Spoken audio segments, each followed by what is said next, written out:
ഇങ്ങോട്ട് കയറിയിരുന്നു കേട്ടോ, പരമാവധി കയറിയിരുന്നു. തുടങ്ങിയേക്കാം അല്ലേ. ശ്രീഹരിം പരമാനന്തമുപദേഷ്ടാരമീശ്വരം വ്യാപകം സർവലോകാനാം കരണം തം ഭജമ്യ ശങ്കരം ശങ്കരാചാര്യം കേശവം ബാദരായണം സൂത്രഭാഷ്യകൃതൗ വന്ദേ ഭഗവന്തൗ പുനഃ പുനഃ. സദാശിവസമാരംഭാം ശങ്കരാചാര്യമധ്യമാം അസ്മദാചാര്യപര്യന്താം വന്ദേ ഗുരുപരമ്പരാം. ബോധാനന്തം ച കല്യാണം ആനന്ദമാത്മജം സച്ചിദാനന്ദമാത്മജം അച്യുതാനന്ദഗുരു. നമ്മൾ ദശപുഷ്പങ്ങൾ എടുക്കാനായിട്ട് തുടങ്ങി. അതിൽ ഒന്ന് സൂചിപ്പിച്ചു, കറുക എടുത്തു, വിഷ്ണുക്രാന്തി എടുക്കാൻ തുടങ്ങുന്നതിന് മുമ്പ് ദശപുഷ്പങ്ങളെ അവലംബിച്ചുള്ള ഔഷധങ്ങൾ മുഴുവൻ പറയാം എന്നാണ് പറഞ്ഞ് നിർത്തിയതെന്നാണ് എൻ്റെ ഓർമ്മ. അതിൽ കുറേ പറയുകയും ചെയ്തു. അതിൽ ആയുർവേദത്തിൽ ഏക ഔഷധങ്ങൾ വളരെ സൂക്ഷിച്ച് പ്രയോഗിക്കേണ്ടതാണ്. എന്നാൽ ആധുനിക വൈദ്യശാസ്ത്രം ഏക ഔഷധങ്ങൾ മാത്രമേ പ്രയോഗിക്കാവൂ എന്ന് നിർബന്ധമുള്ളതാണ്. ഏക ഔഷധങ്ങളെ അവലംബിച്ചാണ് ആധുനിക വൈദ്യശാസ്ത്രം വികസിച്ചു പോന്നിരിക്കുന്നത്. ഏക ഔഷധങ്ങളുടെ ഉപയോഗത്തിലുള്ള ചികിത്സയാണ് തദർത്ഥകാരി ചികിത്സയിൽ ഹനുമാനും ചെയ്തു പോരുന്നത്, ഹോമിയോപ്പതി. ആയുർവേദത്തിൽ ഇത് രണ്ടും വ്യാധി വിപരീത ചികിത്സയിൽ അത്യല്പമായും തദർത്ഥകാരിയിൽ മെച്ചപ്പെട്ട രീതിയിലും ആയുർവേദത്തിൽ തന്നെ ഈ രണ്ട് സമ്പ്രദായങ്ങളും ഉണ്ട്. എന്നാൽ ആയുർവേദം പ്രായേണ ഏകൗഷധ ചികിത്സയെ പ്രോത്സാഹിപ്പിച്ചിട്ടില്ല. കാരണം എല്ലാത്തിലും ഗുണദോഷങ്ങൾ സമ്മിശ്രമായാണ് ഇരിക്കുന്നത് എന്നുള്ളതാണ് ആയുർവേദാഭിജ്ഞന്മാരായ പൂർവാചാര്യന്മാരുടെ കണ്ടെത്തൽ.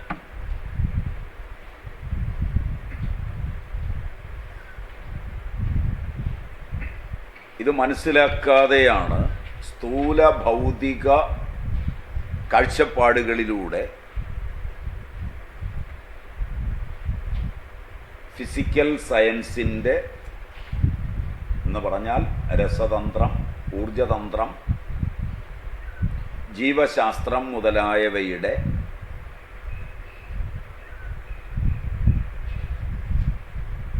അടിസ്ഥാനത്തിൽ പഠനം നടത്തി ഔഷധങ്ങളെ ഇന്ന് ഉപയോഗിക്കുന്നത്. അത് പോരാ എന്നുള്ളത് കൊണ്ടാണ് നമ്മൾ സോമത്തെക്കുറിച്ച് വളരെ വിസ്തൃതമായി പറഞ്ഞത്.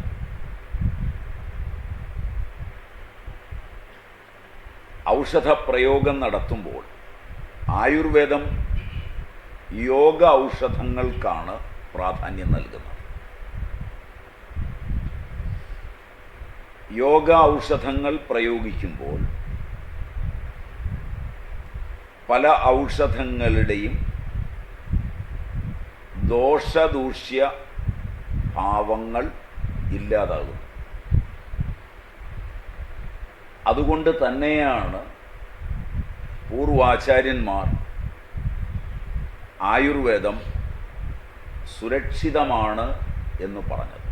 അതുകൊണ്ട് തന്നെയാണ് ചരകൻ ശാശ്വതോയമായുർവേദ എന്ന് അന്നേ എഴുതി വെച്ചത്.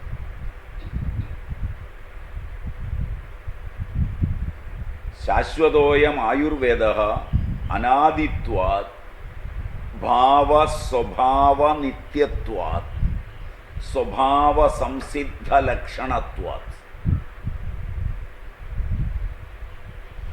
ആയുർവേദം രോഗത്തെ കണക്കിലെടുക്കുന്നത്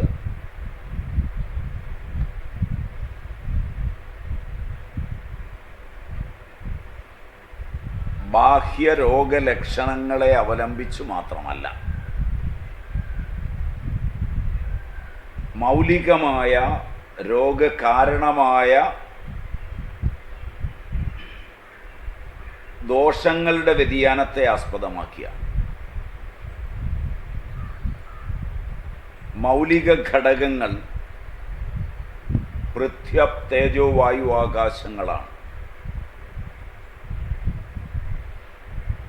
അവയെ അടിസ്ഥാനപ്പെടുത്തി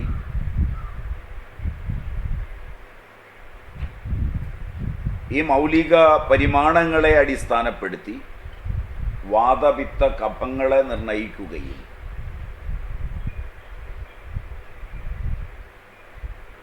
സ്ഥൂലഭൂതങ്ങളായ പൃഥ്വി, ജലം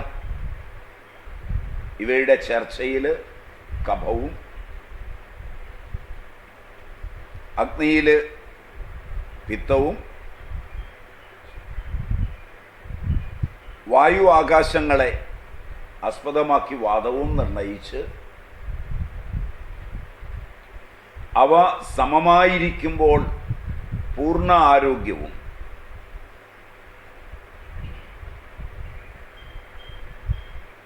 ഓരോ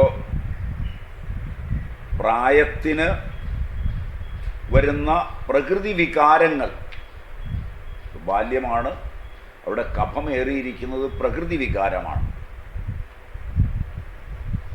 അത് ഉത്തമമാണ്.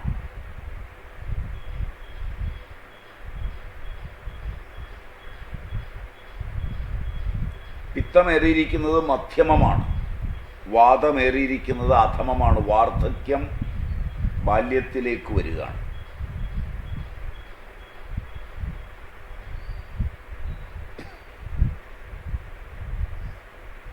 ഒരിക്കൽ പഠിച്ചാൽ എന്നും ഉപയോഗിക്കാവുന്നത്.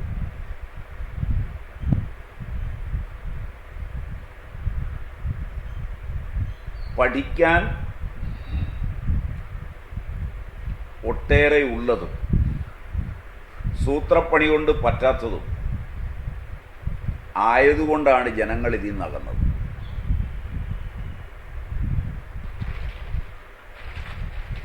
സൂത്രപ്പണിയിൽ പഠിച്ചവനാണെന്ന് നടിക്കണമെങ്കിൽ ഭാരതീയ പഠന രീതികളൊന്നും പറ്റില്ല.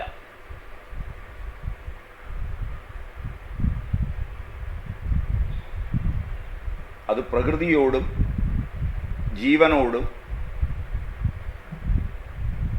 ഈശ്വരനോടും ഒക്കെ ബന്ധപ്പെട്ടാണ് ആ പഠനം പോന്നിരിക്കുന്നത്. അതൊന്നിനെയും നിഷേധിക്കാതെയാണ് പോന്നിരിക്കുന്നത്. ഇഷ്ടമല്ലാത്തതിനെ നിഷേധിച്ച് മാറ്റി നിർത്തിക്കൊണ്ട് ഇഷ്ടമുള്ളതിനെ സ്വീകരിക്കുന്ന ഒരു പഠന രീതിയാണ് ആരും ഇഷ്ടപ്പെടുക.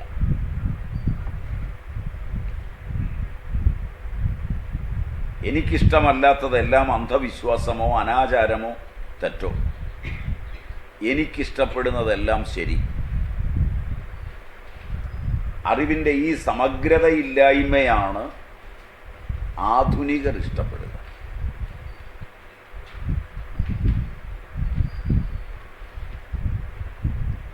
അതുകൊണ്ട് ആയുർവേദ ആചാര്യന്മാർ ആദ്യം രോഗനിർണയത്തിന് സ്വീകരിച്ചത് കാരണങ്ങളെയാണ്.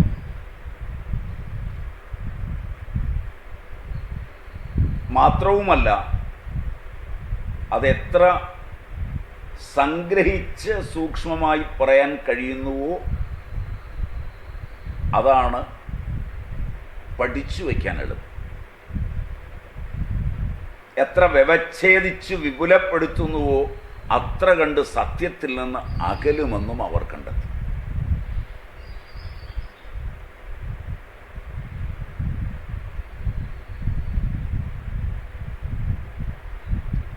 അതുകൊണ്ട് ദിനരാത്രങ്ങൾക്ക് വാതപിത്ത കഫങ്ങളുണ്ട്, ഋതുക്കൾക്ക് വാതപിത്ത കഫങ്ങളുണ്ട്,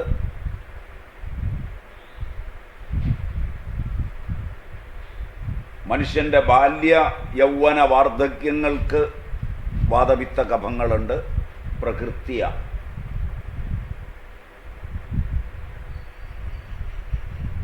പ്രകൃത്യ ആയിരിക്കുമ്പോൾ അത് ആരോഗ്യവും, പ്രകൃതി വിരുദ്ധമാകുമ്പോൾ അത് അനാരോഗ്യവുമാണെന്ന് കണ്ടെത്തുവാൻ അതുകൊണ്ട് അവർക്ക് എളുപ്പമായി. ഭൂമിയിൽ കാണുന്ന എല്ലാ സസ്യങ്ങൾക്കും എന്തിനും ഏതിനും ഈ വാതപിത്ത കഫങ്ങളുടെ ആന്തോളനമുണ്ട് എന്നുള്ളതാണ് അവരെടുത്ത അടിസ്ഥാന കാര്യം.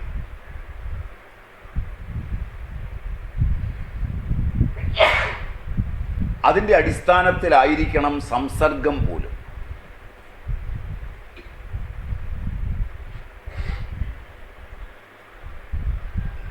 വാതപിത്ത കഫങ്ങളുടെ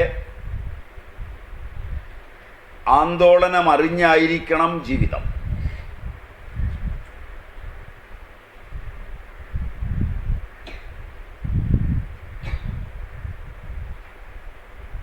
വിവാഹം, ഭാര്യാഭർത്തൃബന്ധം,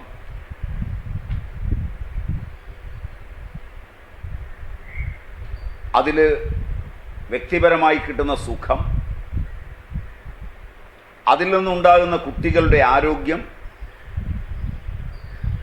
ഇവയൊക്കെ അതിനെ ആസ്പദമാക്കി നിർണയിച്ചു എന്നുള്ളതാണ്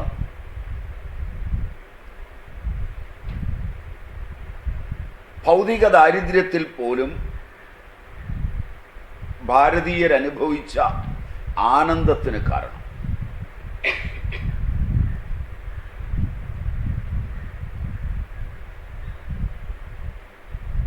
വ്യക്തി ആഹാരത്തിൽ, നീഹാരത്തിൽ, മൈഥുനത്തിൽ,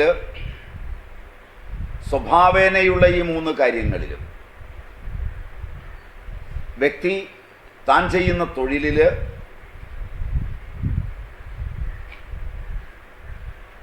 ഒക്കെ ആനന്ദം അനുഭവിക്കുന്നു എന്ന് വരുമ്പോൾ മാത്രമാണ് സമൂഹത്തിന് വ്യക്തിയെ കൊണ്ട് ഉപദ്രവമില്ലാതെ വരുന്നത്.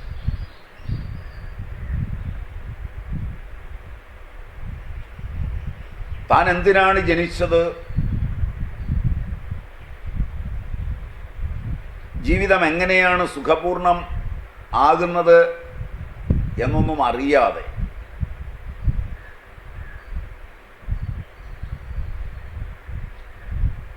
വന്നുപെടുന്ന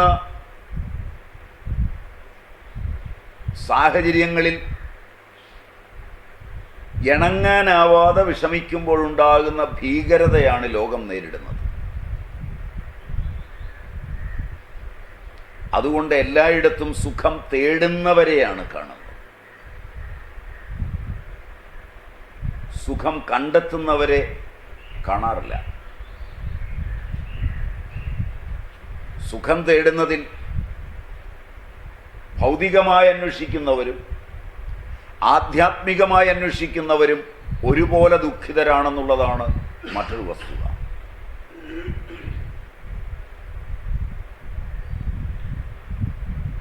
ഭൗതികമായി സുഖം തേടുന്ന ഭൗതിക ശാസ്ത്രങ്ങളെല്ലാം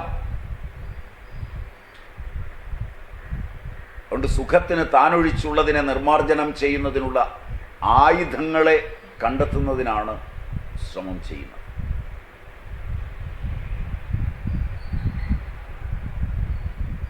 ഭൗതിക ജീവിതം മടുത്ത് ആധ്യാത്മിക ജീവിതം തിരഞ്ഞെടുക്കുന്ന മതനേതൃത്വങ്ങളെ മുഴുവൻ എടുത്താൽ ഏത് രാജ്യത്തും ഭൗതിക ശാസ്ത്രം കണ്ടെത്തിയ ആയുധങ്ങളും അവയുപയോഗിക്കുവാൻ സമർത്ഥരുമായ ആളുകളെ മുൻനിർത്തി ഏറ്റുമുട്ടലിനൊരുങ്ങുന്ന മതങ്ങളെയാണ് നാം എവിടെയും കാണുന്നത്. ഇത് ഒരു കാലത്ത് ഭാരതത്തിൽ ഇല്ലാതിരുന്നു എങ്കിൽ അതിന് കാരണം നാം ഇന്ന് പറയുന്ന പോലുള്ളൊരു ഭാരതീയ സംസ്കാരം കൊണ്ടോ ഇന്ന് പറയുന്ന അർത്ഥത്തിലുള്ള ഒരു ഭാരതീയ കൂട്ടായ്മ കൊണ്ടോ അല്ല. മറിച്ച് അന്നത്തെ ഗുരുകുലങ്ങളിൽ നിന്ന് വിദ്യാർത്ഥികൾ ഇറങ്ങിയത് വ്യക്തമായി ഈ മൗലികത പഠിച്ചിട്ടായിരുന്നു. അതിൻ്റെ അടിസ്ഥാനത്തിലാണ് ചരകനും സുശ്രുതനുമൊക്കെ അനൽപമായ ഈ അറിവ് എഴുതി വെച്ചത്. മാത്രവുമല്ല, ആരാലും കബളിപ്പിക്കപ്പെടാതിരിക്കുവാൻ പര്യാപ്തമാകുമാറ് ഏതൊരു സാധാരണക്കാരന് പോലും പ്രാപ്യമാകുന്ന വിധമാണ് അതിൻ്റെ യുക്തികൾ രൂപപ്പെടുത്തിയത്. അയം ആയുർവേദ ശാശ്വത. ഈ ആയുർവേദം ശാശ്വതമാണ്. ഇത് ഞാൻ വെറുതെ ജൽപ്പിക്കുന്നതല്ല എന്നുള്ളത് കൊണ്ടാണ് ചരകൻ രണ്ടാമത് പറഞ്ഞത് അനാദിത്വാത്. ഇതിപ്പം ഞാൻ പറഞ്ഞു തരുന്നതൊന്നുമല്ല, ഇത് അനാദിയാണ്. ഞാനിത് ക്രോഡീകരിച്ചെഴുതി എന്നേ ഉള്ളൂ. ഭാവ സ്വഭാവ നിത്യത്വാത്.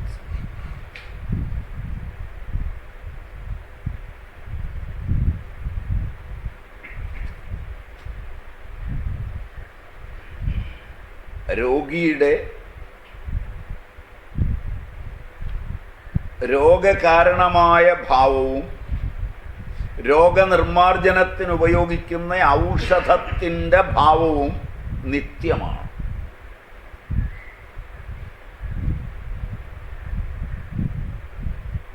അവിടെ രോഗങ്ങളുടെ എണ്ണം കൂട്ടിയല്ല,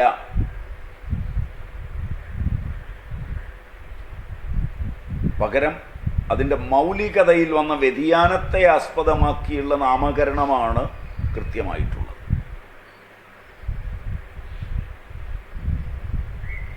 അത് ഈ ഭാവത്തെ അടിസ്ഥാനപ്പെടുത്തിയാണ് നാമകരണം ചെയ്തിരിക്കുന്നത്.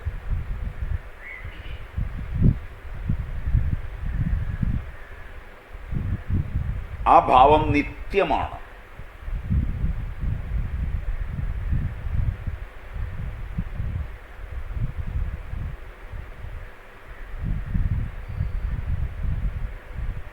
അതിലെ സ്വഭാവ സംസിദ്ധി, അതിൻ്റെ ലക്ഷണം, അനിവാര്യമായ പഠനവും ആയുർവേദം തന്നെ തരുന്നുണ്ട്.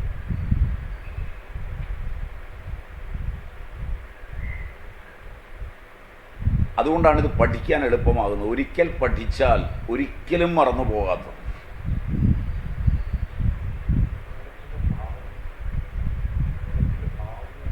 എന്ന് പറഞ്ഞാൽ നിങ്ങൾക്ക് ഉള്ളത് വാദവികാരം കൊണ്ടുള്ളതാണെങ്കിൽ, പിത്തവികാരം കൊണ്ടുള്ളതാണെങ്കിൽ, ആ ഭാവം നിങ്ങളിൽ കാണുമ്പോൾ വരുന്ന മാറ്റങ്ങൾ മറ്റൊരാളിൽ അതേ ഭാവം വരുമ്പോഴും അതേ മാറ്റമേ ഉണ്ടാകും.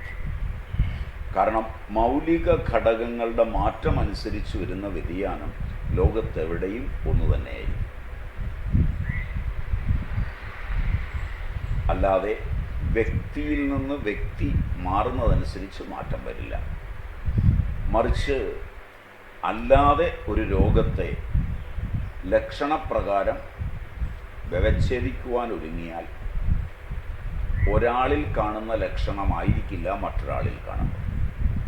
മൗലിക ഘടകങ്ങളെ ആസ്പദമാക്കിയാണ് ആ ലക്ഷണങ്ങളെ എടുക്കുന്നത്, നിദാനം എടുക്കുന്നത് എങ്കിൽ അത് ഒരുപോലെയാണ് ഇരിക്കുക. ഭാവങ്ങളുടെ സ്വഭാവം നിത്യമാണ്. പൃഥ്വിയുടെ, ജലത്തിൻ്റെ, അഗ്നിയുടെ, ആകാശത്തിൻ്റെ ഒക്കെ സ്വഭാവം നിത്യമാണ്. കാരണം അവയുടെ വ്യതിയാനം അനുസരിച്ചാണ് ഈ മാറ്റം വരുന്നത് എന്ന് പഠിച്ചാൽ ആ പഠനം തിരുത്തേണ്ടി വരില്ല. ബാക്കിയുള്ള ഏത് തലത്തിൽ ഇതിനെ വ്യവച്ഛേദിക്കുവാൻ പോയാലും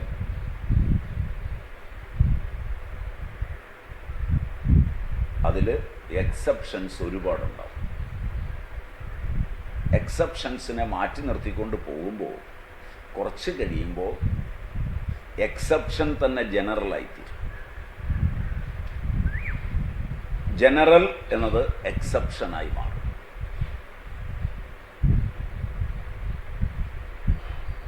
അപവാദത്തെ ഉത്സർഗീകരിക്കുക എന്നാണ് മലയാളത്തിൽ അല്ലെങ്കിൽ സംസ്കൃതത്തിൽ പറയേണ്ടത്. അത് നിങ്ങൾക്ക് മനസ്സിലാവില്ലാത്തതുകൊണ്ടാണ് ഞാൻ എക്സെപ്ഷൻ എന്നുള്ള ഇംഗ്ലീഷ് പദം ഉപയോഗിച്ചത്. അതായിരിക്കും നിങ്ങൾക്ക് മനസ്സിലാകുക. അപവാദം, എക്സെപ്ഷൻ.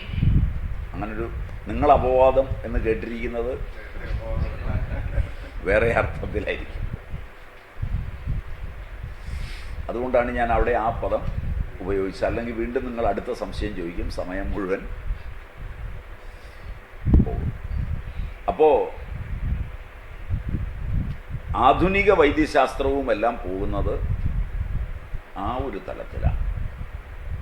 ഒരു വ്യക്തിയിലൊരു രോഗലക്ഷണം കണ്ടു, ഉടനെ പേരെടുക്കാൻ താല്പര്യമുള്ള ഒരാൾ ആ രോഗം ആദ്യമായി കാണുന്നതാണെന്ന് പറഞ്ഞു. ഇതിനു മുമ്പ് പലരിലും കണ്ടിട്ടുണ്ടോ ഇല്ലയോ എന്ന് അറിയില്ല. ആദ്യമായി കാണുന്നതാണെന്ന് പറഞ്ഞു. ഉടനെ അതിന് ജേക്കബ്സൺസ് ഡിസീസ് എന്ന് പേരിട്ടു. കാരണം ജേക്കബ്സൺ ആണ് ആദ്യമായിട്ട് ഇത് കണ്ടെത്തിയത്. അദ്ദേഹത്തിൻ്റെ പേരിൽ ആ രോഗം അറിയപ്പെടാൻ തുടങ്ങി. പിന്നെ അതിനുള്ള മരുന്നുകൾ അന്വേഷിക്കാൻ കുറേ പേര് ഓടി. അതിനിടയിൽ ഒരു കമ്പനി അതിനുള്ള മരുന്നാണെന്ന് പറഞ്ഞ് കുറേ തന്നു. അത് കുറേ ഇറക്കി. അത് ആരിലോ ഒരാളിൽ കുറച്ച് കുറവ് കണ്ടു, ബാക്കിയുള്ളവരിൽ സൈഡ് എഫക്റ്റ് കണ്ടു. അടുത്ത മാർട്ടിൻ ഡെയിലിൽ അത് സൈഡ് എഫക്റ്റ് ഉള്ളതാണെന്ന് പറഞ്ഞു. അതോടുകൂടി അത് മാർക്കറ്റിൽ നിന്നൊഴിഞ്ഞു. കമ്പനി പുതിയ വേറൊരു സാധനം ഇറക്കിയിടത്തോളം സാധനം കൊടുത്ത് അപ്പോഴേക്ക് വേറെ 10 പേരിൽ പുതിയൊരു ലക്ഷണം കണ്ടു. അതിന് തോംസൺസ് ഡിസീസ് എന്ന് പറഞ്ഞ് വേറൊരു രോഗമായിട്ട് കണ്ടെത്തി. ഇങ്ങനെ പോകുന്നതാണ് ഇന്ന് വൈദ്യശാസ്ത്രം.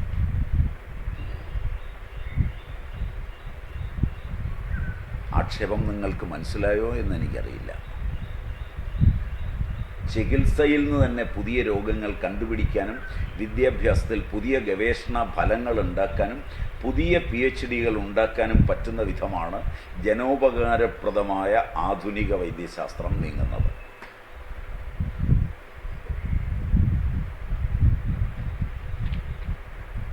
അതുകൊണ്ട് കൂടുതൽ തൊഴിലും കൂടുതൽ കമ്പനികളും കൂടുതൽ ഗവേഷണ സാധ്യതകളും ഒക്കെ ആധുനിക വൈദ്യശാസ്ത്രത്തിലാണ്.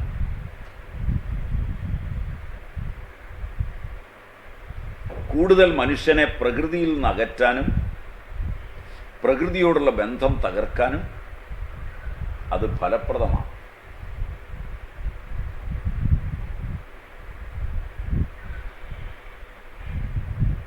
ബൗദ്ധികമായി കൂടുതൽ സംഘർഷത്തിൽ ഏർപ്പെടുത്തുവാനും അത് ഉത്തമമാണ്. മൗലിക മൂല്യങ്ങളുടെ പഠിപ്പില്ലാത്തത് കൊണ്ടുള്ള അശാന്തി അന്വേഷണത്തിൻ്റെ പുതിയ മേഖലകളെ തുറന്നു തരും. ആ അന്വേഷണമുണ്ടാക്കുന്ന അസ്വസ്ഥത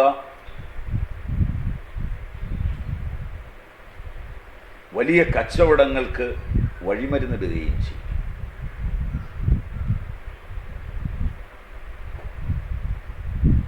ഇതിൻ്റെ അന്വേഷണങ്ങൾ പലപ്പോഴും വലിയ ധനച്ചെലവുള്ളതുകൊണ്ട് കോട്ടും സൂട്ടും കാറും ബഹളവുമൊക്കെയായി നീങ്ങാൻ പറ്റുന്ന തലമുറകളെ ലോകത്തിൻ്റെ നെറുകയിലെത്തിക്കുന്നു എന്നുള്ളത് ഇതിൻ്റെ മെച്ചവുമാണ്. ലളിത ജീവിതത്തിൽ നിന്ന് അകലാനും പ്രകൃതിയിൽ നിന്ന് വ്യതിചലിക്കുവാനും തൊഴിൽ സാധ്യതകൾ ഉണ്ടാക്കുവാനും ഒക്കെ പര്യാപ്തമാണ് ഈ പഠനങ്ങൾ.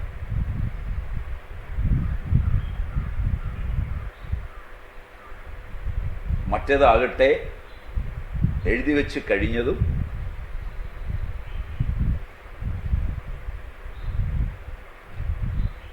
പ്രകൃതിയിലേക്ക് തന്നെ മടങ്ങാൻ പറ്റുന്നതും പ്രകൃതിയെ ചേർത്ത് വെച്ച് പഠിപ്പിക്കുന്നതും ലളിത ജീവിതത്തിന് കാരണമായിത്തീരുന്നതും അധ്വാനത്തിന് വിലയുണ്ടാക്കുന്നതും. കാരണം പ്രകൃതിയിലേക്ക് ഇറങ്ങുമ്പോൾ നിങ്ങൾ കോട്ടും സൂട്ടും ഒന്നും ഇട്ടാലാവില്ല, മണ്ണുമായി ബന്ധപ്പെടുന്നതുമാണ്.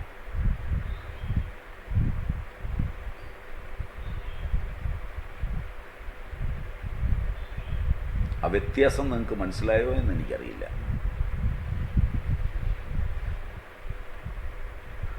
ആ വ്യത്യാസം നല്ലപോലെ മനസ്സിലായോ എന്നറിയില്ല. പകച്ചിരിക്കുന്ന പോലെ ഇരിക്കുന്നു, അതുകൊണ്ടാണ്.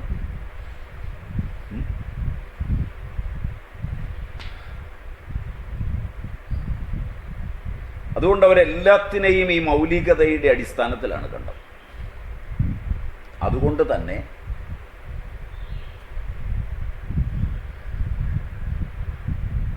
ഈ മൗലിക ഘടകങ്ങളായ വാതപിത്ത കഫങ്ങളുടെ ആന്തോളനം നിയന്ത്രിച്ചു വേണം ഒരു ഔഷധം ശരീരത്തിലേക്ക് പോകാൻ. അതിൽ തന്നെ ഉൾപ്പിരിവുകളായ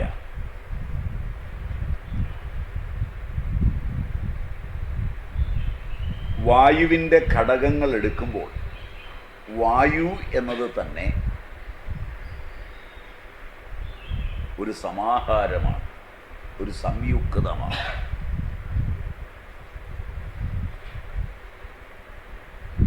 വായു എന്നതിൽ തന്നെ അനേക ഭാവദ്രവ്യങ്ങൾ കലർന്നതാണ്, അനേക ദ്രവ്യങ്ങൾ കലർന്നതാണ്. അതിൽ ഓരോന്നും എങ്ങനെയാണ് പ്രവർത്തിക്കുക, ഒരു ശരീരത്തിന് ഗുണമായതുണ്ട്, ദോഷമായതുണ്ട്. അതിന്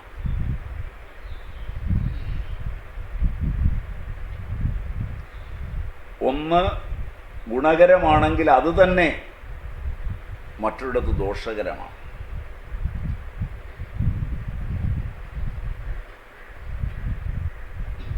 അഗ്നി എന്നത് നാം കാണുന്ന ആ തീയ്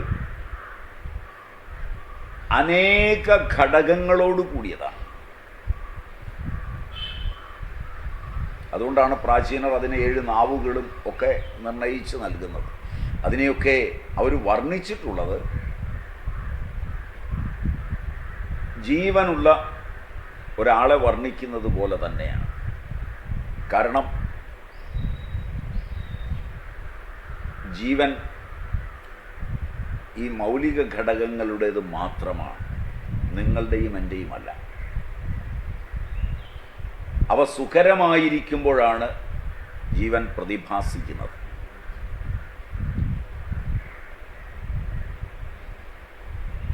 ആധുനിക പഠനങ്ങളിൽ അവയൊന്നും ജീവനുള്ളവയല്ല. ഞാനും നിങ്ങളും ജീവനുള്ളവയാണ്.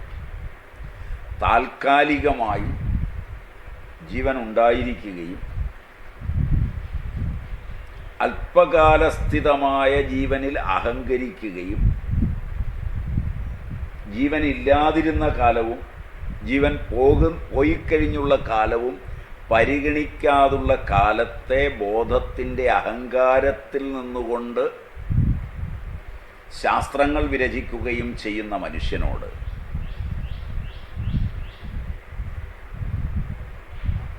ജീവൻ അവൻ്റെതാണ് എന്ന് അഹങ്കരിക്കുമ്പോൾ കൂടുതൽ കാലം ജീവനില്ലായ്മയാണ് അവനിൽ സംഭവിക്കുന്നതെങ്കിൽ അതെങ്ങനെ അവൻ്റേതാകും എന്ന് ചോദിച്ചാൽ അത്ര വേഗം ഉത്തരം കിട്ടുമെന്ന് തോന്നില്ല.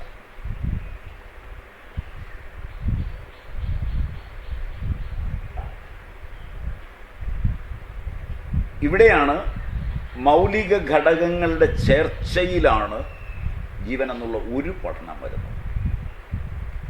അത് ഒരു പഠനമേ ആകുന്നുള്ളൂ.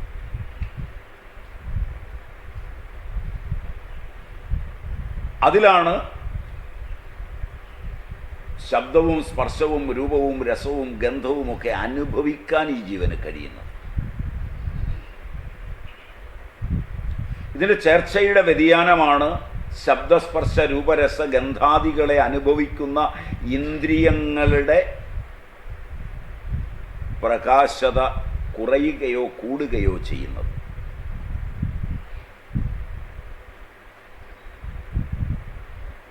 ഇതൊരു ശരാശരി മനുഷ്യന് മനസ്സിലാകുന്ന ഭാഷയിലാണ് അവരെഴുതി വെച്ചത്.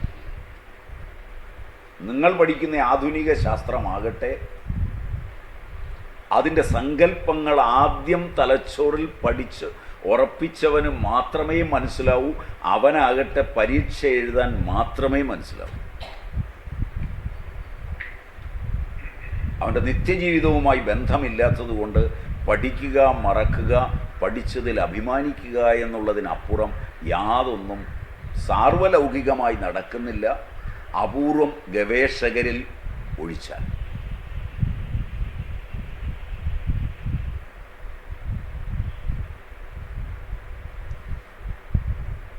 Is it right?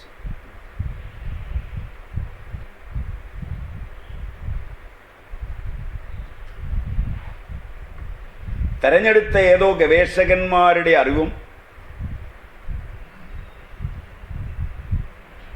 അവരെഴുതി വെച്ചതും കൊണ്ട് അല്ല ഈ ലോകം ഇതുവരെ വികസിച്ചു വന്നത്. ആകെ ലോക ജനസംഖ്യയിൽ 10% താഴെ വരുന്ന ഒരു ജനതയിലെ അറിവുകൊണ്ടാണ് ഈ ലോകം നിലനിൽക്കുന്നതെന്ന് കൃത്രിമമായ വിദ്യാഭ്യാസം നൽകി ഒരു ജനതയെ വിശ്വസിപ്പിച്ച് അതിനോട് ആരാധനയുള്ളവരാക്കി തീർത്ത് കച്ചവടം നടത്താനുള്ള സാമർഥ്യം ലോക കച്ചവടക്കാർക്കുണ്ടായിരിക്കുന്നു ശാസ്ത്രത്തിൻ്റെ പേരിൽ എന്നതിനപ്പുറം എന്ത് പ്രയോജനമാണ് ഇതുകൊണ്ടുള്ളത് എന്നാലോചിക്കുക.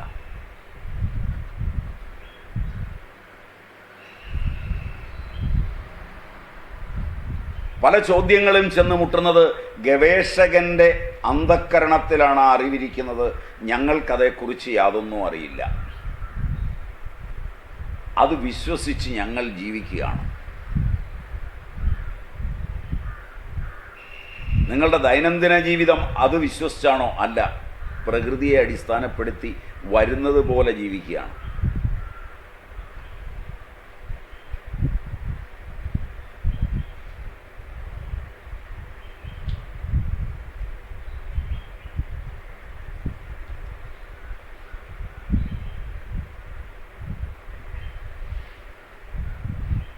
ഇതുകൊണ്ട് കുറേ പേർക്ക് തൊഴിൽ, കുറേ കച്ചവടങ്ങൾ, ഇതൊക്കെ ഗംഭീരമാണ്. ആ വക പ്രയോജനങ്ങൾ ഇല്ലെന്നില്ല.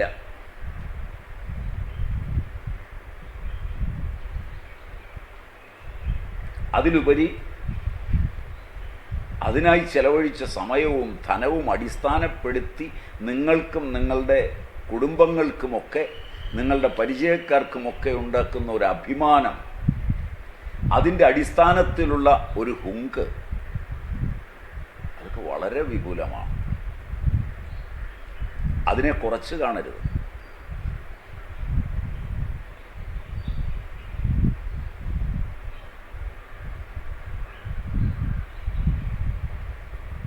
ആ രീതിയിലല്ല ഇത് പോയത്. അതുകൊണ്ടാണ് രോഗനിർണയം മൗലികമായിരിക്കണം. നിർണയിച്ചു കഴിഞ്ഞാൽ ഔഷധങ്ങൾ നൽകുമ്പോൾ ഈ മൗലിക ഘടകങ്ങളെ ആശ്രയിച്ചു വേണം കൊടുക്കാൻ.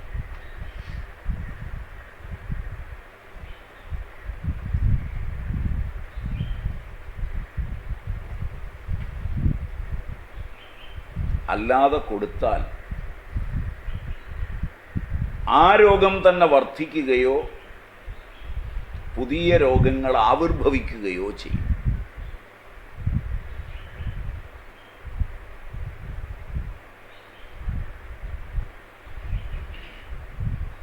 രോഗങ്ങളെക്കാൾ അപകടകാരികളാണ് ഔഷധജന്യ രോഗങ്ങൾ, വൈദ്യജന്യ രോഗങ്ങൾ, പരിചാരകജന്യ രോഗങ്ങൾ,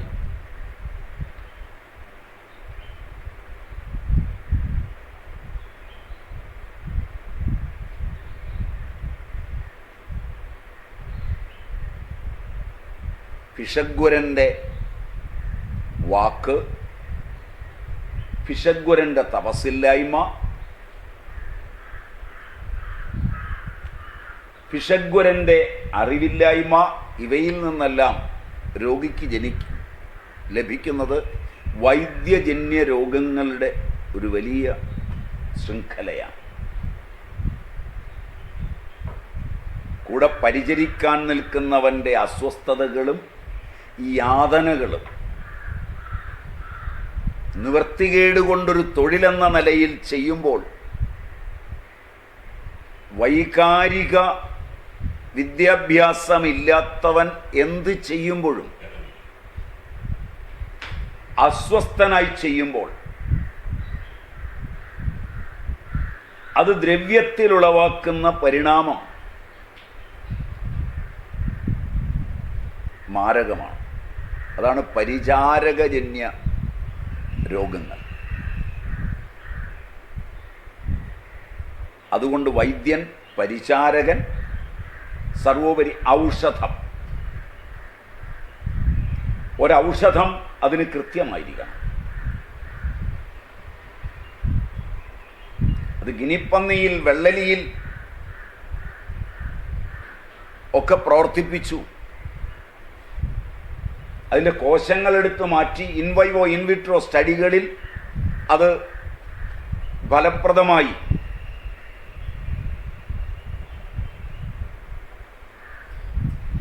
ജീവനിൽ വികാരപരമായി അത് എങ്ങനെ ഉളവായി, എന്ത് പ്രതികരണം ഉളവാക്കി? ഇതാണ് ആയുർവേദം പ്രാധാന്യം കൊടുക്കുന്നത്.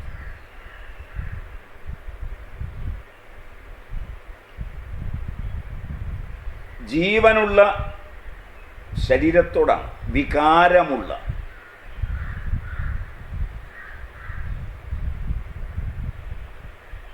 ഫിസിക്കൽ സയൻസിൻ്റെ അടിസ്ഥാനത്തിൽ കോശങ്ങളും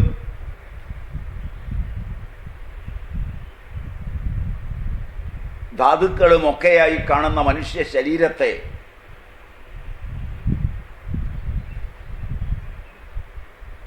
ചികിത്സയ്ക്ക് വിധേയമാക്കുമ്പോൾ അത് അച്ഛനാണ്, മകനാണ്, ഭാര്യയാണ്, അമ്മാവനാണ്, നാടിനോട് ബന്ധമുള്ളവനാണ്, മതമുള്ളവനാണ്, ജാതിയുള്ളവനാണ് എന്ന് സമഗ്രമായി അവൻ്റെ വികാരങ്ങളെ കൂടി കണക്കിലെടുക്കുന്നില്ല.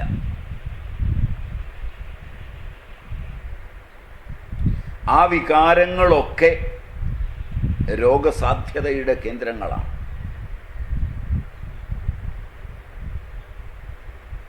അത് രോഗിയിൽ നിന്ന് ഉൽപ്പന്നമാകുന്നതാണ്, രോഗിയിൽ തന്നെ ജന്യമാണ്.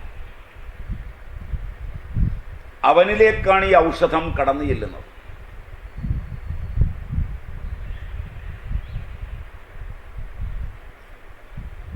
അത് അവൻ്റെ ബോധത്തിലുണ്ടാക്കുന്ന ആന്തോളനം, അവൻ്റെ ധാതു നിലവാരത്തിലുണ്ടാക്കുന്ന ആന്തോളനം,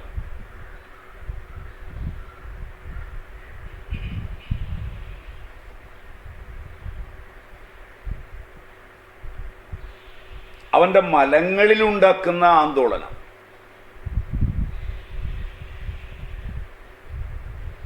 ഇവയെല്ലാം ചേർത്തു വച്ചാണ് പൂർവാചാര്യന്മാർ ഇതിന് പരിഹാരം കണ്ടത്.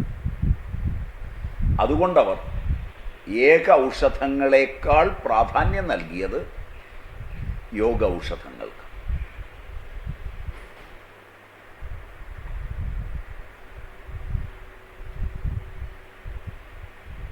ഏക ഔഷധങ്ങൾ ശരീരത്തിലേക്ക് കടന്നു ചെല്ലുമ്പോൾ വരുന്ന അപകടങ്ങൾ കൂടി ഒഴിവാകണം. ആയുർവേദത്തിനെതിരെയുള്ള ആരോപണങ്ങളിൽ മുഖ്യമായതും ഇതാണ്.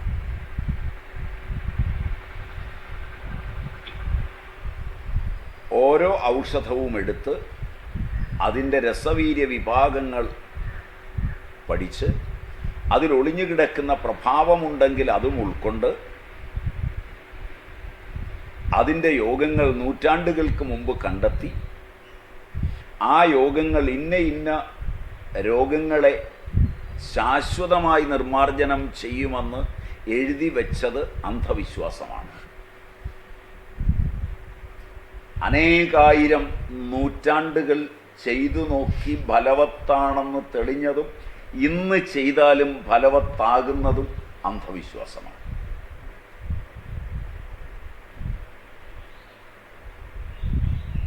ഗിനിപ്പന്നിയിലോ വെള്ളലിയിലോ പരീക്ഷിച്ച് ഒരൗഷധം 5 or 6 കൊല്ലം വിൽപ്പന നടത്തി അതിൻ്റെ പാർശ്വഫലങ്ങൾ കൊണ്ട് ഇരിക്കപ്പൊറുതിയില്ലാതെ പിശഗ്വരന്മാരും ഭരണാധികാരികളും പൊറുതി മുട്ടുമ്പോൾ പിൻവലിക്കുകയും അടുത്തത് അതേ പടിയിൽ കണ്ടെത്തുകയും ചെയ്യുന്നത് ശാസ്ത്രീയവുമാണ്. അതിലഭിമാനിക്കുന്ന വിദ്യാഭ്യാസമുള്ള ഒരു തലമുറയുടെ ഗതികേടാണ് ഇന്ന് നിങ്ങളീ ചുമന്ന് നടക്കുന്ന ദുരഭിമാനം മുഴുവൻ.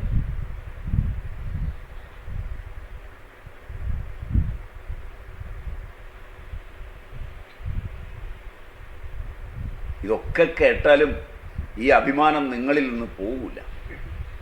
കാരണം അത് നിങ്ങൾ കാശ് കൊടുത്ത് പഠിച്ചതാണ്. ഇതാകട്ടെ കൊടുക്കാതെ വന്നിരുന്ന് കേൾക്കുന്നതുമാണ്.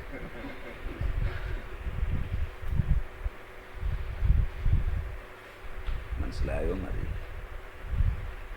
കാരണം ഒരു സീറ്റ് കിട്ടാൻ നിങ്ങളുടെ അച്ഛനോ അമ്മയോ ലക്ഷങ്ങൾ കൊടുത്തോ, അതുമല്ലെങ്കിൽ മാനേജ്മെൻറ്റിലെ ആളുകളെ കണ്ട് കാല് പിടിച്ചോ നിങ്ങൾ പോയി വാതക്കൽ നിന്നോ ഒക്കെയാണ് സീറ്റ് ഒപ്പിച്ചത്.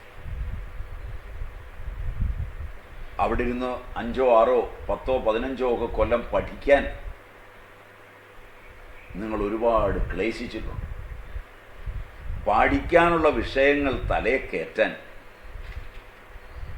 താല്പര്യമുള്ള മറ്റ് ഒരുപാട് വിഷയങ്ങളെ ഉപേക്ഷിച്ചാണ് നിങ്ങളിരുന്ന് പഠിക്കാനൊരുങ്ങിയത്. രസകരമായി പഠിച്ചവർ നിങ്ങളുടെ കൂട്ടത്തിൽ ഉണ്ടാവുമെന്ന് തോന്നുന്നില്ല.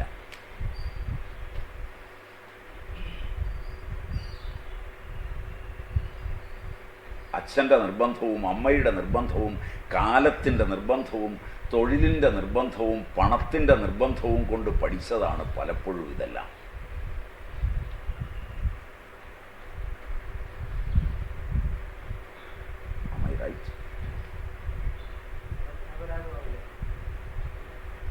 ഞാൻ വിഷയത്തിൽ നിന്ന് മാറണ്ടെന്ന് വിചാരിച്ചാൽ ആം ഐ റൈറ്റ്? എത്ര രാത്രികൾ ഉറക്കമില്ലാത്തത്. അങ്ങനെയൊക്കെ പഠിച്ച ഒരു വസ്തു നിങ്ങളുടെ സ്വന്തമാണ്. ക്ലേശിച്ച് നേടിയതാണ് നിങ്ങളുടെ ഡിഗ്രികളെല്ലാം. അത് എത്ര അന്ധവിശ്വാസമായാലും അതിനെ മാറോടി ചേർത്ത് കൊണ്ടുപോയില്ലെങ്കിൽ നിങ്ങൾക്കൊരു സുഖം കിട്ടില്ല. അതുകൊണ്ട് ആധുനിക ശാസ്ത്രത്തിൻ്റെ പേരിൽ നിങ്ങൾക്കുള്ള ഈ അഭിമാനം നിങ്ങൾ ഇത്രയും കാലം ക്ലേശിച്ചതിൻ്റെ പേരിലുള്ളതാണ്. അത് സത്യമല്ലെങ്കിലും അത് നിങ്ങൾക്ക് ഉപദ്രവകാരിയാണെങ്കിലും വിട്ടുകളയാനാവില്ല. അതിലുപരി അനേക സംവത്സരങ്ങൾ കഴിഞ്ഞ് അത് മോശമാണ് എന്ന് നിങ്ങൾ കണ്ടെത്തുന്ന ഒരവസ്ഥ വന്നാൽ നിങ്ങൾക്ക് സഹിക്കാൻ തന്നെ ആവില്ല.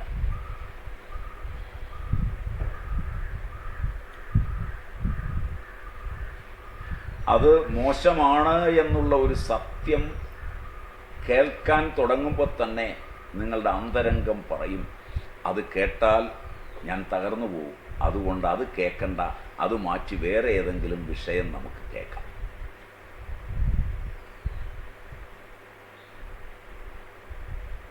അൻപതോ 100 കൊല്ലം ഒരൗഷധം അനേകായിരങ്ങളിൽ പ്രയോഗിച്ച ഒരു പിശഗ്വരൻ 50 or 100 കൊല്ലം കഴിഞ്ഞ് ആ ഔഷധം തെറ്റാണെന്ന് അറിയാൻ ഇഷ്ടപ്പെടുമോ? അറിഞ്ഞാൽ അയാൾക്ക് ഉറങ്ങാൻ പറ്റുമോ? അയാൾക്ക് ജീവിക്കാൻ പറ്റുമോ? അതിനെക്കുറിച്ച് ആരെങ്കിലും ചർച്ച ചെയ്യാൻ തുടങ്ങുമ്പോൾ അയാൾ വിഷയം മാറ്റുകയോ അല്ലെങ്കിൽ അവിടെ നിന്ന് ഓടിപ്പോവുകയോ ചെയ്തില്ലെങ്കിൽ അയാൾക്ക് ജീവിക്കാനാവില്ല. തിരുത്തൽ ഒരു കാലത്തും നടക്കില്ല.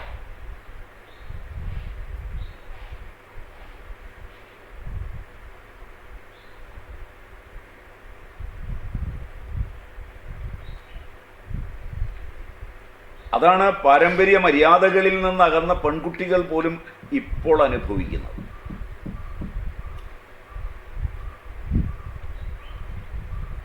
തൻ്റെ അമ്മയും അമ്മൂമ്മയും ഒക്കെ ജീവിച്ച മാതൃകകളിൽ നിന്ന്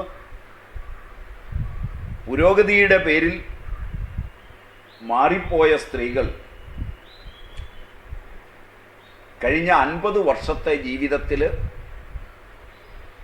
തൻ്റെ കുഞ്ഞുങ്ങളോട്, തൻ്റെ ഭർത്താവിനോട്, തൻ്റെ കുടുംബത്തോട്, തന്നോട്, തൻ്റെ പരിചയക്കാരോട് ആഹാര രൂപേണ,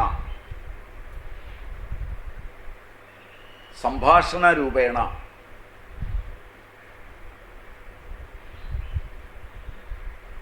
വിനോദ രൂപേണ ഇടപെട്ട രീതികളൊക്കെ തെറ്റാണെന്ന് തെളിഞ്ഞു വരാൻ തുടങ്ങുമ്പോൾ മനസ്സിലുളവാകുന്ന സംഘർഷം അവരുടെ തൈറോയിഡിനെ മാറ്റിമറിക്കും. അവരുടെ രക്തസമ്മർദ്ദത്തെ ബാധിക്കും.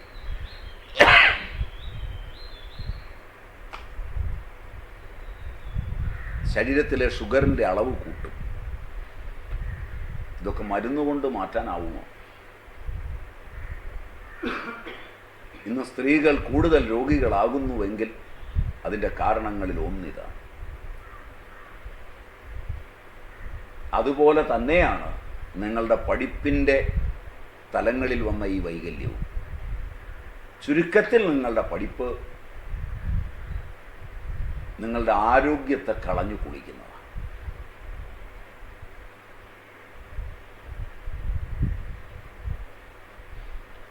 വൈയക്തികവും സാമൂഹികവുമായ ഒരാരോഗ്യത്തെ മുൻനിർത്തിയല്ല നിങ്ങളുടെ വിദ്യാഭ്യാസ നയം പോലും ജനാധിപത്യത്തിൽ രൂപവൽക്കരിച്ചിട്ടുള്ളത്.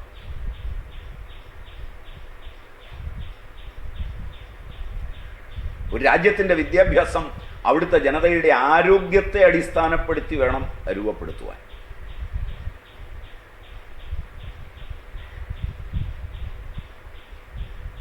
ഒരുവൻ ദാരിദ്ര്യത്തിലാകട്ടെ സമ്പന്നതയിലാകട്ടെ ജീവിക്കുമ്പോൾ അവൻ ആനന്ദിക്കുന്നുവോ എന്നുള്ളതാണ് വസ്തുത.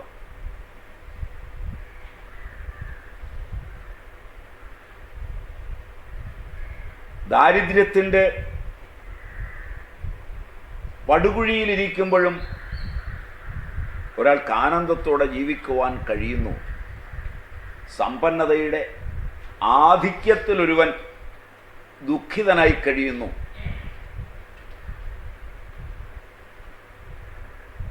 താരതമ്യം ചെയ്യുമ്പോൾ സമ്പന്നതയേക്കാൾ ഭേദം ദാരിദ്ര്യമാണെന്ന് ആ സമ്പന്നൻ പറഞ്ഞു പോയേക്കും. ശരിയല്ല.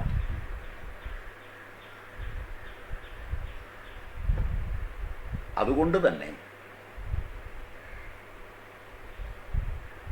വിദ്യാഭ്യാസവും പദ്ധതികളുമെല്ലാം ഒരുവൻ്റെ ആരോഗ്യത്തെ അടിസ്ഥാനപ്പെടുത്തിയായിരിക്കണം. ആരോഗ്യമെന്നത് മാനസികവും ശാരീരികവും ഇന്ദ്രിയപരവും ഭൗതികവും ആധ്യാത്മികവും എല്ലാമാണ്. അതിനെ വെച്ചുകൊണ്ടാണ് ആയുർവേദം ഇത് രൂപപ്പെടുത്തിയത്. അതിൻ്റെ അടിസ്ഥാനത്തിൽ അനേകം യോഗ ഔഷധങ്ങൾ, ആ യോഗ ഔഷധങ്ങളിൽ എവിടെയെങ്കിലും ദശപുഷ്പങ്ങളിൽ ഒന്ന് വന്നിട്ടുണ്ടെങ്കിൽ അവയാണ് നമ്മൾ പഠിക്കുന്നത്. ഇതുകൊണ്ട് അവയെല്ലാം പഠിച്ചു എന്നർത്ഥമാവില്ല. നമ്മൾ പഠിക്കുന്നവയേക്കാൾ ശ്രേഷ്ഠമായിരിക്കും പഠിക്കാതെ വിട്ടുപോയത്. ആ വഴിക്ക് നിങ്ങൾ ഒരന്വേഷണത്തിനുള്ള ഇച്ഛ ഉളവാക്കുക എന്നുള്ളതാണ് ഈ ക്ലാസ്സിൻ്റെ ലക്ഷ്യം. അല്ലാതെ ദശപുഷ്പങ്ങളെ സംബന്ധിക്കുന്ന എല്ലാ ഔഷധങ്ങളും ഇവിടുന്ന് പറഞ്ഞു തന്നു എന്നർത്ഥമാക്കണ്ട. കുറേ എണ്ണം. ഏതെല്ലാം രോഗങ്ങളുടെ പദ്ധതികളിൽ യോഗ ഔഷധങ്ങളിൽ ദശപുഷ്പങ്ങൾ രംഗപ്രവേശം ചെയ്യുന്നു. അപ്പോൾ ദശപുഷ്പങ്ങളുടെ സാധ്യത എത്രയാണ്? ആ ഒരു അറിവ് കിട്ടിയാൽ അത് വളരെ പ്രയോജനപ്രദമാകുമെന്ന് തോന്നിയതുകൊണ്ട് ആ വഴിയിലാണ് നമ്മൾ നീങ്ങുന്നത്. അതിൽ യോഗ ഔഷധങ്ങൾ ഉണ്ടാക്കുമ്പോൾ അതിൽ അന്ധവിശ്വാസമെന്ന് നിങ്ങൾ ജൽപ്പിക്കുന്ന പ്രാചീനരുടെ കൽപ്പനയിൽ ഭൂമിയിലുള്ള ഒട്ടേറെ പദാർത്ഥങ്ങൾ, സസ്യങ്ങൾ മുഴുവൻ ആ കൂട്ടത്തിൽ വരുന്നുണ്ട്.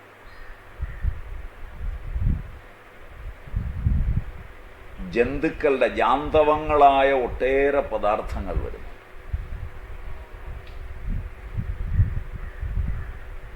ഖനിജങ്ങൾ വരുന്നു. ഉപ്പുവകകളെല്ലാം വരുന്നു. ഇതെല്ലാം ചേർന്നതാണ്. ഇത് കൂടാതെ സംസ്കരിച്ചെടുക്കുന്ന അനേക പദ്ധതികൾ ഇതിനകത്ത് വരും.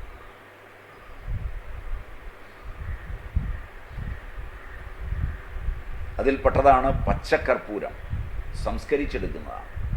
രസാഞ്ജനം, സംസ്കരിച്ചെടുക്കുന്നതാണ്.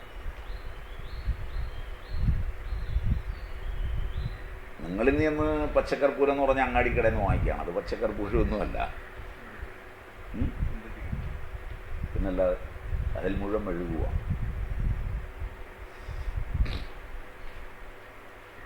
പച്ചക്കർപ്പൂരം ആയുർവേദത്തിൽ ഉണ്ടാക്കിയെടുക്കുന്നത്.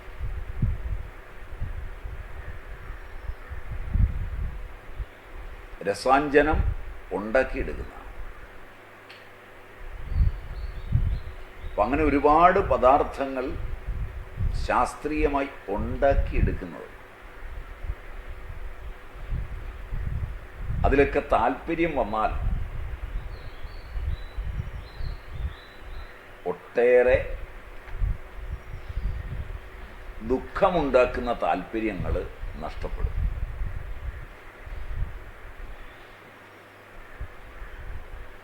പരമ്പരയാ ദുഃഖമുണ്ടാക്കുന്ന താല്പര്യങ്ങളോടാണ് ശീലം എന്നുള്ളത് കൊണ്ടാണ് കുട്ടിക്കാലം മുതൽ അത്തരം കളിപ്പാട്ടങ്ങൾ, അത്തരം കളികൾ, അത്തരം ഏർപ്പാടുകൾ ഇവയോടൊക്കെ താല്പര്യം വന്നിട്ട് കുട്ടികൾ നേരെയാകുന്നില്ല എന്ന് പരാതിപ്പെടുന്നവരാണ് അച്ഛനമ്മമാർ. അവരുടെ താല്പര്യം അവരുടെ ജന്മോദ്ദേശ്യമായ മോചനത്തിന് പര്യാപ്തമാകും വിധം നിങ്ങൾ വിദ്യാഭ്യാസത്തിൽ ക്രമീകരിച്ചുവോ?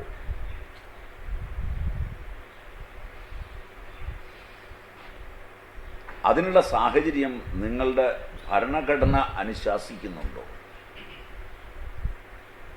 അതിനനുസരിച്ചാണോ നിങ്ങളുടെ രാഷ്ട്രം മുന്നേറുന്നത്?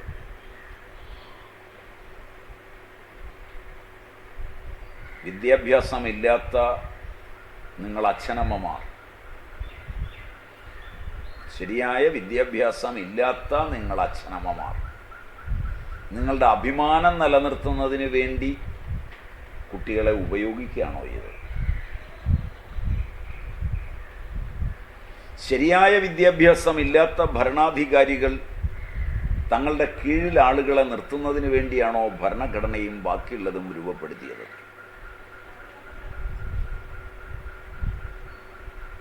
ഒരു പുനർനിരീക്ഷണത്തിനെങ്കിലും സമയമായിട്ടുണ്ടോ എന്ന് നിങ്ങൾ ആലോചിക്കുന്നത് നല്ലതാണ്. എന്നിട്ട് മാത്രമേ നിങ്ങൾ സനാതനധർമ്മത്തിൻ്റെ ഈ തീട്ടൂരങ്ങളിലേക്ക് കാലെടുത്തു വയ്ക്കാവൂ.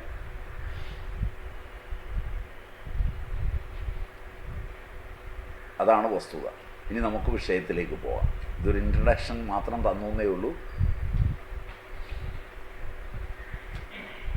നമ്മൾ ദശപുഷ്പങ്ങളിൽ ചിലത് ഉപയോഗിച്ചുള്ള യോഗങ്ങളിൽ ജ്വരമാണ് പറഞ്ഞു വന്നതെന്നാണ് എൻ്റെ ഓർമ്മ. റൈറ്റ്? പൂവാൻ കുറുന്തില, പൂച്ചക്കാട്ടം,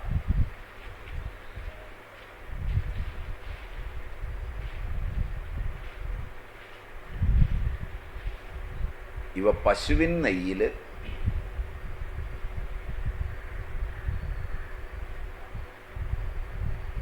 കുരുമുളകും കൂടി ചേർത്ത് പുകയ്ക്കുക.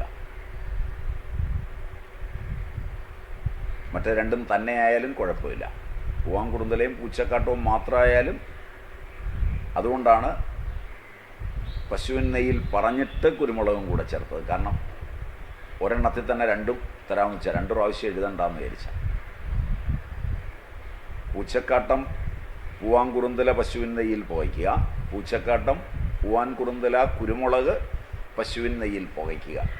എല്ലാ വിഷപ്പനികളും പോകും. നിങ്ങളിന്ന് കേൾക്കുന്ന ഒട്ടനേകം പനികൾ വിഷപ്പനികളാണ്.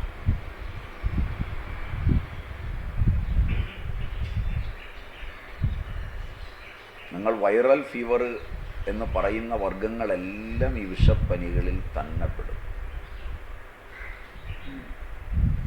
കുരങ്ങ് പനി, പക്ഷിപ്പനി, ചിക്കൻ ഗുനിയ, ഡെങ്കു ഫീവർ, ഇവയൊക്കെ വിഷപ്പനിയിൽപ്പെടും. അതിനകത്തേക്കൊന്നും മരുന്ന് കഴിക്കണമെന്നില്ല, പുകച്ചാൽ മതി. രോഗി ഇരിക്കുന്ന ഒരു അന്തരീക്ഷത്തിൽ പുക കൊണ്ട് തന്നെ മാറും.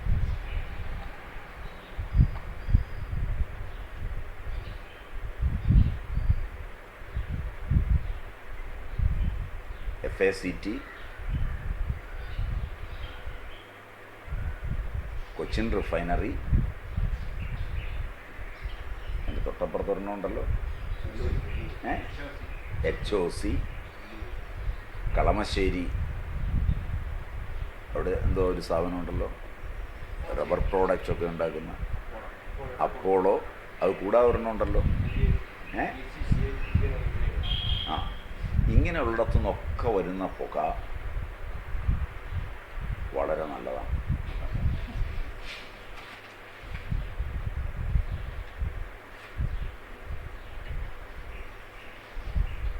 ഔഷധങ്ങളിട്ട് പുകച്ചാൽ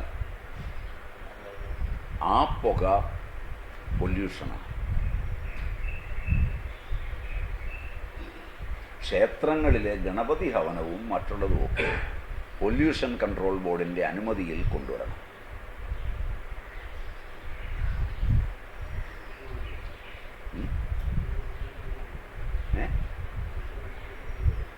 അങ്ങനെ ഇപ്പോൾ ഒരു വാദം വന്നിട്ടുണ്ട്. നിങ്ങളുടെ അടുപ്പിൽ വിറക് കത്തിക്കുന്ന പുക അനുവദനീയമല്ല, അമേരിക്കയിൽ അനുവദനീയമല്ല. അതുകൊണ്ട് ഇന്ത്യയിലും അത് നിയമമാക്കാൻ പോവുക. പറ്റില്ല. ചാണകവറളി കത്തിച്ചാൽ അയൽവക്കംകാരൻ പരാതി കൊടുത്താൽ നിങ്ങളകത്തു പോകും. അത് ഓസോൺ പാളികളെ തകർക്കും. HOCയിലെ പുക ഓസോൺ പാളിയെ സൃഷ്ടിക്കും.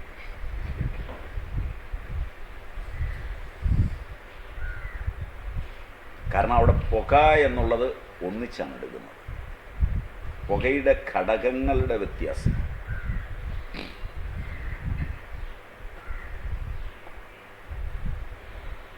പുകച്ചുരുളുകളുടെ സൂക്ഷ്മതയെക്കുറിച്ചുള്ള വ്യതിയാനം ഇല്ല. ആയുർവേദത്തിൻ്റെ ഒട്ടനേകം മരുന്നുകൾ പുക കട്ടിപിടിച്ചു വരുന്ന കരി കൊണ്ടാണ്. ഗൃഹധൂമാതി ചൂർണവും മറ്റും ആ വകുപ്പിൽപ്പെട്ടതാണ്.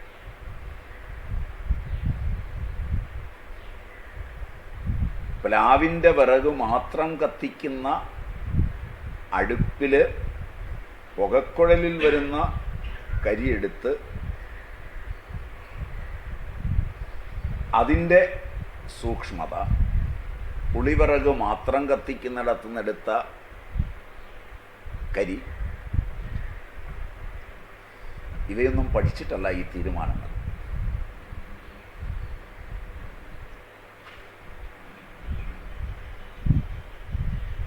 ചാണകം മാത്രം കത്തിക്കുമ്പോഴുണ്ടാകുന്ന പുക, ചാണകം മാത്രം കത്തിച്ചെടുക്കുമ്പോഴുള്ള ചാമ്പലിൻ്റെ സ്വഭാവം,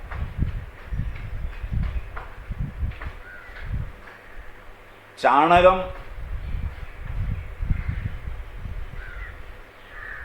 കത്തിക്കുമ്പോഴുള്ള ജ്വാലയുടെ സ്വഭാവം,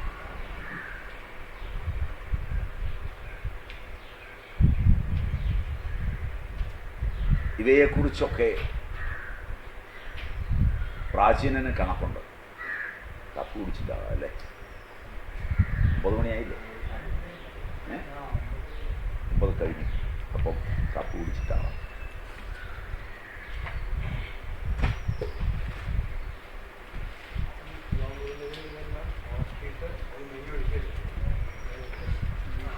നെയ്യ് ഒഴിച്ചിട്ടാ പോവാം.